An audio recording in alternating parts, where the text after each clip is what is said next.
Already supreme court कह चुकी है क्रीमी लेयर को रिजर्वेशन नहीं मिलना चाहिए, अनकॉन्स्टिट्यूशनल है क्रीमी लेयर को रिजर्वेशन मिलना। जो आर्टिकल 19 है, आर्टिकल 21 है, जीने का अधिकार है। अमित शाह जी, मोदी जी सरकार में है तो सरकार अकाउंटेबल होनी चाहिए, सरकार रिस्पॉन्सिव होनी चाहिए, सरकार ट्रांसपेरेंट होनी चाहिए। 99.95% आई है तब जाके BHU में उसका एडमिशन हुआ है। बताइए मेरे बच्चे का, और वही 80 वाले का वो 40 पे आ गया। एक कमीशन आया था 1975 में जो कहता था कि MP, MLA, काउंसलर जो बड़े बड़े नेता हैं उनके बच्चे 30 नंबर पे -40 नंबर पे डॉक्टर बना रहे हो, पेट में तौलिया छोड़ रहा है, ऑपरेशन के बाद वो कैंची छोड़ रहा है।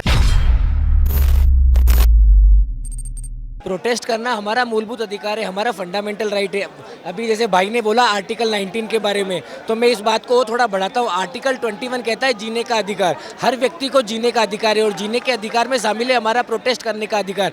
हमारी डिमांड के लिए, हम हमारी मांग के लिए by the people, for the people, to the people के माध्यम से डेमोक्रेसी का ये टूल है, इसके माध्यम से हम अपनी आवाज़ को बुलंद कर सकते हैं। और मैं तो एक चीज़ कहता हूँ, विकसित भारत के लिए, आपके अपने विकसित भारत के लिए, मेरे विकसित भारत के लिए, राष्ट्र प्रथम के लिए यदि हमें कुछ चाहिए तो वो ये चाहिए कि समानता, सबके जो समानता का जो ये प्लेटफॉर्म है सबके लिए होना चाहिए।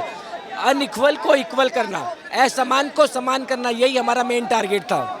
10 साल के लिए रिजर्वेशन मिला था, बट आज 80 साल हो गए और आप 80 साल बाद भी देख सकते हैं कि हमारी क्या हालत है। और जो ये कानून बना था, जो ये प्रोविज़न बना था, इसका मिसयूज़ हो रहा है। हमें चाहिए इसका मिसयूज ना हो। जो बंदा, ऑलरेडी सुप्रीम कोर्ट कह चुकी है क्रीमी लेयर को रिजर्वेशन नहीं मिलना चाहिए, क्रीमी लेयर अनकॉन्स्टिट्यूशनल है क्रीमी लेयर को रिजर्वेशन मिलना। तो जो संविधान का जो मूलभूत अधिकार है, जो आर्टिकल 19 है, आर्टिकल 21 है, जीने का अधिकार है, उसके अंदर एक में ये चीज़ कहना चाहता हूं। क्या चाहते हैं, मतलब अगर रिफॉर्म होता है तो क्या बदलाव देखना चाहते हैं? मैं तो बिल्कुल एक क्लियर चीज़ मांग करता हूँ कि रिजर्वेशन पूरी तरह से खत्म होना चाहिए।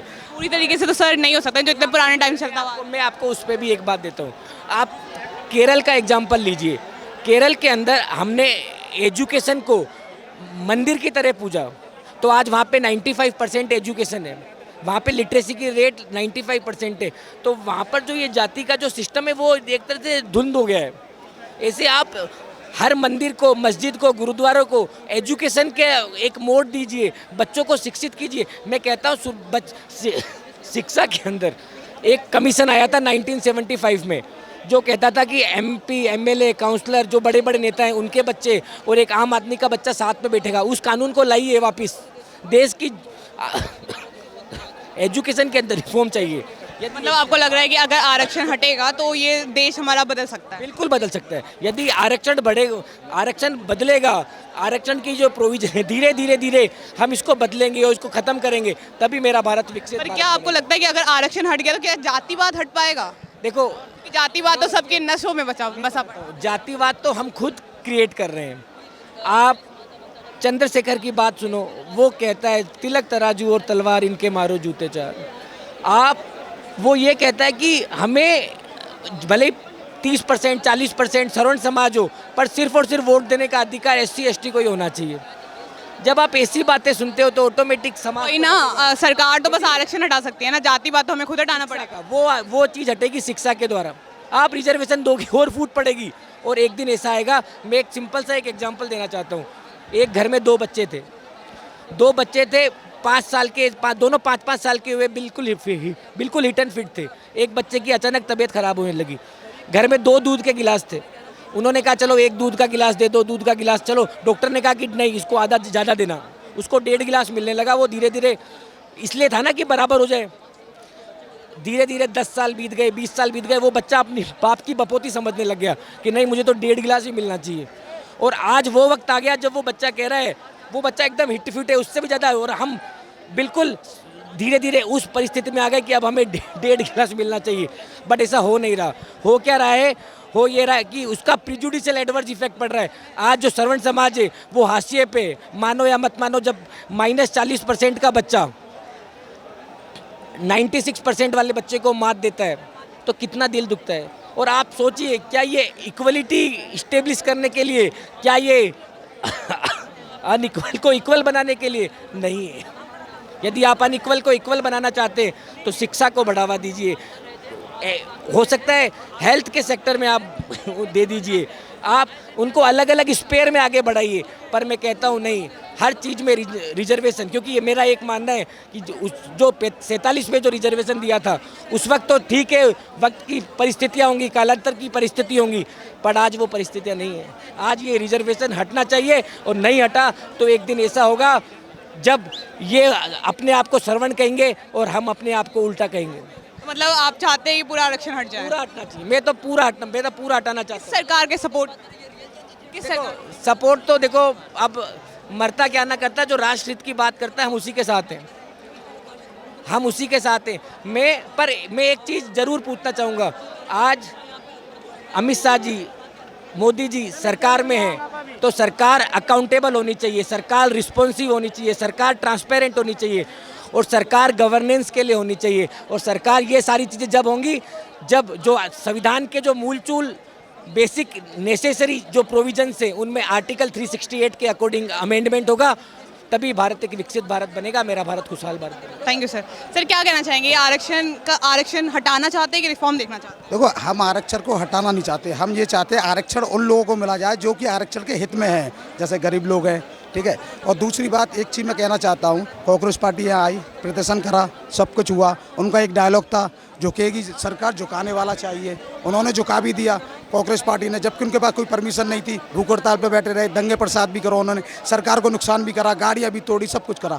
हम आए, हमने अपने बस हित की बात के लिए आए, जंतर मंतर पे जाने नहीं दिया, रात ही रात में हमारी परमिशन चेंज कर दी गई, बड़ी मुश्किल से हमें परमिशन मिली, फिर हम यहाँ आए। हमने कोई दंगा प्रसाद तो नहीं करा, हमने किसी को नुकसान तो नहीं पहुँचाया, हमने कोई सरकार की हित की बात तो, लेकिन अभी तक बस इतना ही हमारा सरकार से है कि आरक्षण को हटाया जाए। जब मोदी सरकार में, बीजेपी सरकार में जब धारा 370 हट सकती है, तो ये आरक्षण क्या है, आरक्षण को हम हटा नहीं रहे। आरक्षण तो एक बार के लिए हट जाएगा ना, पर जातिवाद कैसे हटेगा? जातिवाद तो लोगों के नस में बसा पड़ा है। जातिवाद को हम लोग ही बढ़ावा देते हैं। आपने देखा होगा, जब चुनाव आते हैं तो बीजेपी की सरकार क्या बोलती है, योगी आदित्यनाथ सीएम है जो मुख्यमंत्री बोलते हैं, कटोगे तो बटोगे, एक रहोगे तो बचोगे। तो ये जातिवाद हम लोग ही फैलाते हैं, सरकार ही आती है जातिवाद फैलाने के लिए, लेकिन हमारे अंदर कोई जातिवाद नहीं है। कैसे नहीं है सर? क्या आप एक छोटी जाति वाले के साथ खाना खा सकते हैं? क्यों नहीं खा सकते हम? खा सकते। क्यों श्योर, वो इंसान नहीं? बोलने वाली बात नहीं। नहीं, वो इंसान नहीं है क्या? वो इंसान है ना, पर लोग मानते थोड़ी हैं। अरे सब मानते हैं, माने तो पत्थर भी होगा। बोलने वाली कुछ भी नहीं है, बोलने वाली बात नहीं। अभी आप माइक पे बोल रहे हो घर जाके। नहीं, अरे नहीं, सब है, ऐसा कुछ नहीं है, लेकिन हम तो इतना ही कहेंगे जो हित की बात है। आप मानते हैं, यहाँ पे जितने लोग हैं सब मानते हैं? जी नहीं, सभी मानेंगे, क्यों नहीं मानेंगे बताओ। अगर एक चीज़ बताइए, मैं एक सेवर एग्जांपल मैं ये बोलना चाहता हूँ, छोटी जाति का अगर कोई बाइक से जा रहा है और एकदम से चक्कर आ गए, तबीयत खराब हो गई, लेट गया, उसकी तबीयत खराब है, तो क्या उसकी हेल्प नहीं करेगा कोई? क्या क्यों ऊँची? बिल्कुल, हाँ। नहीं, वो वही बात सोचे ना, नहीं, छोटी जाति का 100 मन्ने दो। वही बात है ना कि पहले इस टाइम पे तो करोगे हेल्प, पर अगर आपको पता है, अगर आपके गांव में कोई छोटी जात का है, क्या आप उसके साथ खाना खाएंगे? आप एक गिलास से पानी पीने देंगे? देखिए मैडम, जो पहले था, जो गांव में छोटी जातियों को बैठने नहीं देते थे, लेकिन आपने ये देखा है कि गांव के अंदर अगर प्रधान भी खड़ा होता, छोटी जाति का होता, तो उसको भी वोट ऊंची जाति की देते हैं, नहीं देते, उसको प्रधान भी बनाते हैं, उसके साथ बैठते भी है। तो बस, तो यही चीज़ है। हाँ, तो क्यों बने, काफ़ी गाँवों में प्रधान है छोटी जाति के। हाँ, तो यही चीज़ है ना, ऐसा कुछ नहीं है, बस इतना है कि आप मानोगे तो सब कुछ है, ना मानोगे तो कुछ भी नहीं है, तो यही चीज़ है मैडम। तो हमारा बदलना चाहते हैं आरक्षण को या पूरा हटाना ही चाहते हैं? आरक्षण तो खत्म होना चाहिए, तो देश का नाश ले रहा है। हम तो राष्ट्रवादी सोच के आदमी है, देश को विश्व गुरु बनाना चाहते हैं हम।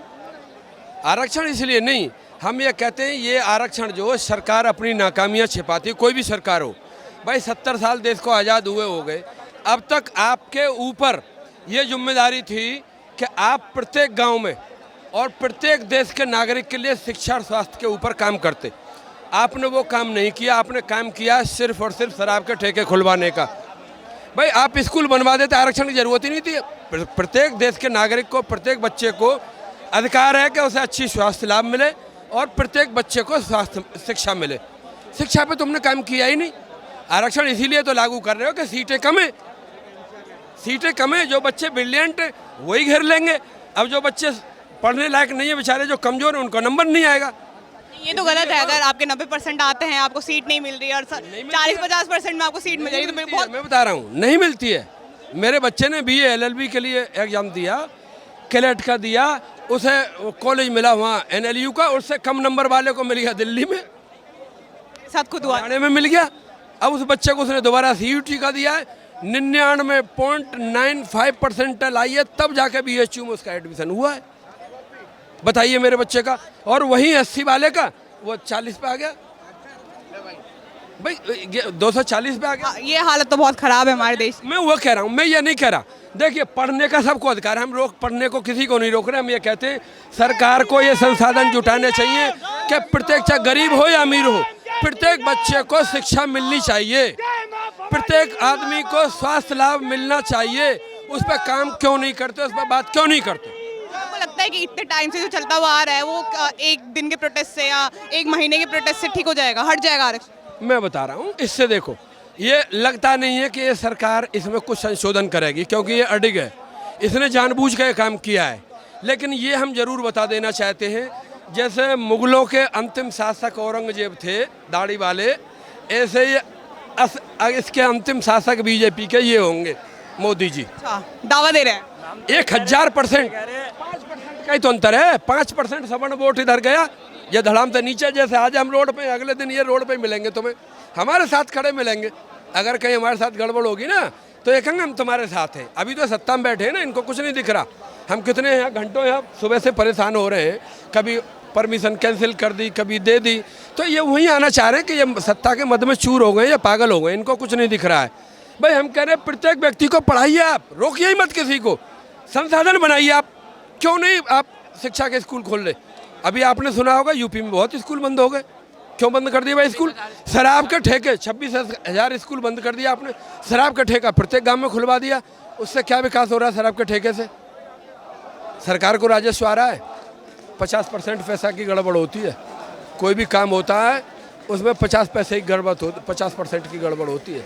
आप शिक्षा के मंदिर बनाइए, उसमें प्रत्येक बच्चे को पढ़ाइए, हॉस्टल भी बनाइए। मैं कहता हूँ हॉस्टल भी बनाइए, फ्री में सभी को शिक्षा दीजिए।